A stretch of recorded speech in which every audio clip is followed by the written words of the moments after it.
실전 모의고사 2회 40번 문제예요. 한 가지 방법은 근데 보여주는 방법. 뭐라는 것을 보여주냐면 사람들이 적극적으로 생각할 수 있다라는 걸 주의 산만 동안에도 그러니까 주의가 산만해도 사람들이 능동적으로 적극적으로 사고라는 걸 할 수 있다라는 걸 보여주는 한 방법은 보는 것입니다. 어떻게 표현 또는 조직, 정보의 표현 또는 정보의 조직이 변하는지를 보면 그런데 사람들이 주의가 산만해져 있을 동안에 어떻게 정보가 조직되고 어떻게 정보가 표현되는지 그거를 보는 것에 의하여 이 주의 산만 동안에 사람들이 어떻게 적극적으로 사고하는지를 볼 수가 있다.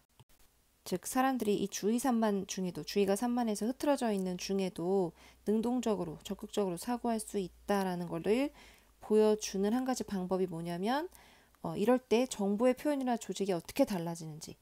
자, 근데 그게 왜 이러한 방법이 되는지는 읽어봐야 되겠죠. 한 실험에서 근데 어떤 실험이냐면 관계대명사가 실험을 꾸며주고 있는데요. 한 일부였던 실험이래요. 연속의 일부.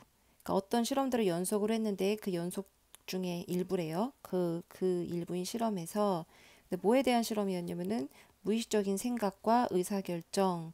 네, 이것에 관한 실험들의 연속이 있었는데 그 중에 일부인 한 실험에서 참가자들은 요청받았습니다. 형성하도록 요청받았습니다. 요청받다 수동태입니다. 뭐 하도록 요청받았냐면은 형성하도록 한 인상을 형성하도록 어떤 인상이냐면 가상의 인물. 그러니까 가상의 인물의 인상을 형성하라는 거는 쉽게 말하면 가상의 인물을 떠올리라고 요청을 받았습니다. 그런데 이름은 제로엔이라는 이름이에요. 근데 그게 누구냐면 묘사가 되는 인물이에요. 18가지의 서로 다른 문장으로 묘사가 되는 그런 가상의 인물, 그 사람을 머릿속에 떠올려 보라고. 그러니까 이 사람을 묘사를 하는데 18개의 서로 다른 문장으로 이 사람은 이런 사람이다. 라고 묘사를 하고 그 사람을 머릿속에 떠올려서 그 인상을 형성해 보도록 가상의 인물에 대한 인상을 형성해 보도록 요청을 받았다고 합니다. 그리고 각각의 문장은 미리 테스트가 되었습니다. 확실히 하도록이요. 그 각각의 문장이 일치하도록. 뭐와 일치하냐면은 뭐뭐 중에 하나랑 일치하도록. 세 가지 특성 범주 중에 하나랑 일치하도록. 근데 그게 뭐냐면 지능이나 외향성이나 자유분방함. 그러니까 이 사람에 대한 묘사 18가지 이 사람을 묘사하는 18가지 문장이 있는데 그 문장들은 미리 테스트를 거친 문장이에요. 뭐랑 일치하도록? 세 가지 범주랑은 적어도 일치하도록. 세 가지 범주 중에 하나랑은 일치하도록. 그러니까 그 문장은 그 사람의 지능에 대한 문장일 수도 있고요. 외향성에 관한 문장일 수도 있고요. 자유분방함에 관한 문장일 수도 있습니다. 그렇게 그 사람을 묘사하는 18가지의 문장을 이 실험자들에게 주고 그 사람을 떠올리게 한 겁니다. 빈칸 채워볼까요? 무의식적인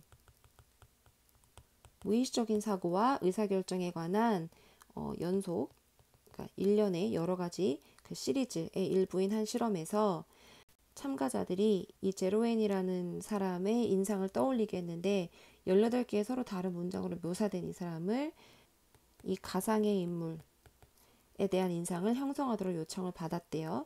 근데 그 문장들은 요거 중에 하나에 들어맞도록 설계가 된 문장들이었어요.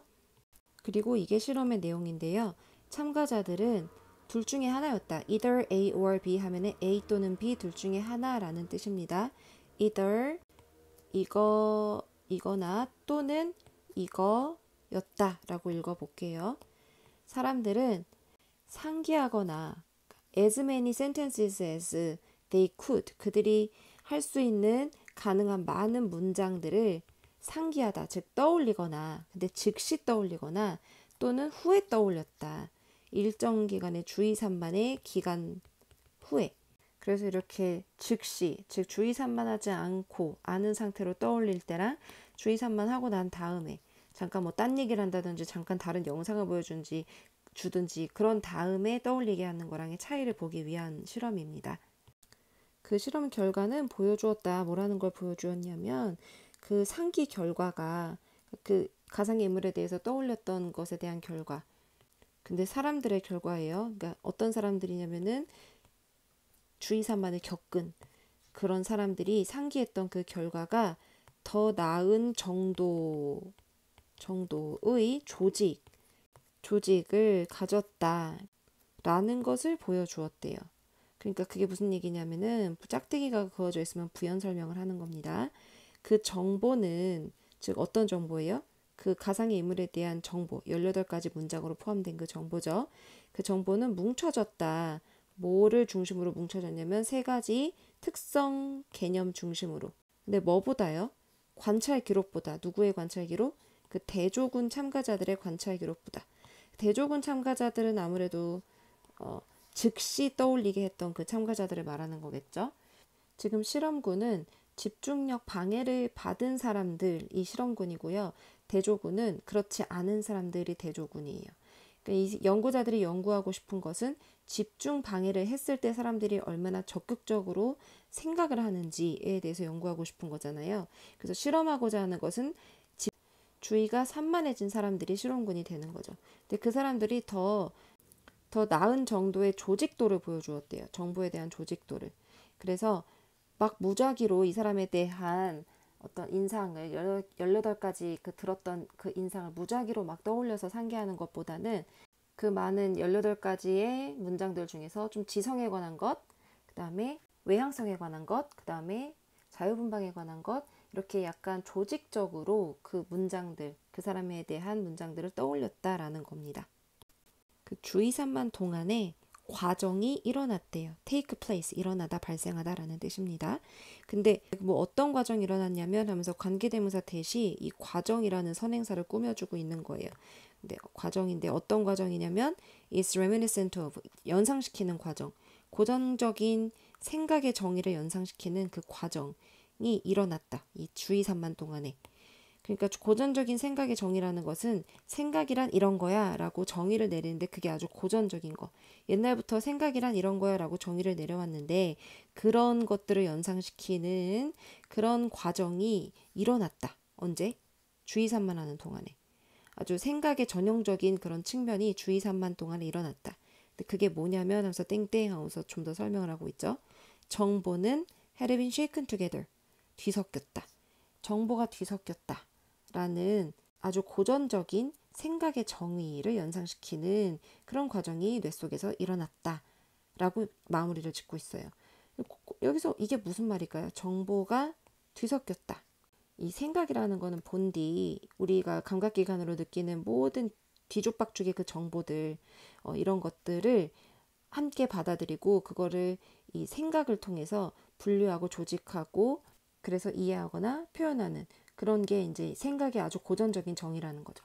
우리가 보면서 동시에 듣고 들으면서 동시에 걷고 걸으면서 동시에 말하고 또 이런 식으로 정말 우리가 감각기관으로 얻는 수많은 정보들, 이 정보들이라는 것은요, 원래 들어올 때는 뒤죽박죽인 거예요. 근데 이게 생각을 통해서 그런 정보들이 조직화가 되는 거죠. 이게 생각의 아주 고전적인 정의인 거거든요. 네, 생각이란 원래 이런 건데, 자, 그런 걸 연상시키는 과정이 아무래도 이 주의 산만함 동안에 일어났다라는 실험 결과를 나타내주고 있습니다. 그래서 이제 정리해보면 참가자들은 즉시 또는 주의 산만 이후에 문장을 상기해봤죠. 그랬더니 주의 산만을 겪은 사람들이 즉시 한 사람들보다 더 조직 정도가 컸다. 어떤 정보를 상기시키는데 그걸 더 조직적으로 상기를 시키더라. 뭐 지능에 관한 측면, 외향성에 관한 측면, 자유분방함에 관한 측면 이렇게 3가지 특성에 따라서 조직적으로 상기를 시키더라라는 겁니다. 이런 동안에 사고에 대한 고전적인 정의를 연상시키는 과정이 일어났다라는 것을 결론으로 제시하고 있죠. 그래서 이 글을 요약을 하면 위의 실험에서 만약에 참가자의 주의 집중이, 어텐션이 도전을 받으면, 그러니까 집중이 방해를 받으면 뭐 하는 동안에 그 또는 그녀가 상기하려는 동안에 가능한 많은 정보를 상기하려는 동안에 집중에 방해를 받으면 그러면은 그 상기된 정보는 더 어떤 식이었다? 더 categorized, 더 조직적으로 분류화돼서 유목화되었다 라는 얘기가 나옵니다. 그래서 답이 4번이 되겠고요. 윗글의 요지는 사람의 뇌는 의식적으로 집중 같은 거 안 해도 정보를 능동적으로 조직할 수 있다. 사람이 이런 식으로 사고를 한다라는 게 요지고요. 주제는요. 이 말을 이제 주제로 요지와 주제일 때 차이는 요지는 뭐뭐는 뭐뭐다라고 표현되는 게 요지고 주제는 어떤 명사로 표현됩니다. 그러니까 주제를 묻는 문제에서는요. 여러분 수능 공부할 때도 참고하시는데요. 이렇게 주제를 묻는 이 보기에서는요. 여기 앞에 명사, 이 명사를 보시면 돼요. 예를 들어서 여러분들이 이 글의 주제가 주의 산만함이 정보 처리와 조직화에 미치는 영향, 뭐 결과 이런 것들이 이제 주제가 될 수 있겠죠. 주의 산만 속에서도 일어나는 무의식적인 정보 처리와 사고의 과정, 뭐 이런 것들이 주제가 될 수 있겠죠. 그러면은 그게 영어로 표현되면은 보기가 영어로 표현되면 이런 모습일 겁니다. 뭐 인플루언스로 시작해요. 영향, 아니면 이점, 뭐 방법 등등등 이렇게 명사로 먼저 표시가 돼요. 그럼 이 명사를 보고 이 글이 삐리리에 대한 장점에 대한 글인가요? 그건 아니죠. 이 글이 삐리리에 대한 방법에 대한 글인가요? 아니죠. 이 글이 뭐뭐에 대한 영향에 관한 글이죠. 주의 산만함이 정보 처리와 조직화에 미치는 영향에 관한 글이죠. 그래서 이 명사를 보고 이게 뭐에 관한 글인가? 그 뭐가 바로 그 명사입니다.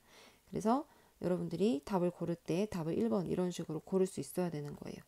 시험 문제는 그래 요지를 찾는 이런 문제가 나오던지 아니면 주제를 파악하는 주제 문제가 나오던지 이렇게 될 걸로 추측하시면 됩니다.